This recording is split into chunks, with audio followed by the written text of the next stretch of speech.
স্থাবর অস্থাবর সব ছেড়ে দিয়ে আল্লাহ রাসূলের ভালোবাসায় মক্কা থেকে মদিনায় এসেছো। মদিনায় তোমার চিন্তা নাই, সাদ ইবনুর রবিকে আমি তোমার ভাই বানিয়ে দিলাম। সাদ ইবনুর রবি তোমার আপন ভাইয়ের মতো। সাদ ইবনে রবি বলল, আব্দুর রহমান, জীবনে তোমারে কোনোদিন দেখি নাই, তোমারে আমি চিনি না, তোমার নাম শুনি নাই, কিন্তু বিশ্বনবী তো তোমার দায়িত্ব আমাকে দিয়েছে।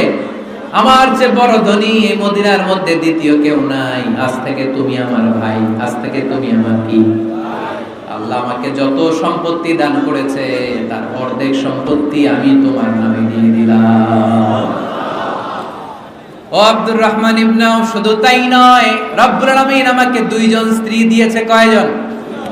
তুমি দেখো আমার কোন স্ত্রীকে তোমার বেশি ভালো লাগে, যার নাম তুমি বলবে সাথে সাথে আমি তারে তালাক দিয়ে দিব।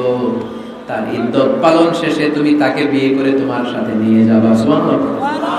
কারণ বিশ্বনবী তোমার দায়িত্ব আমার কাছে দিয়েছে, তুমি আমার ভাই।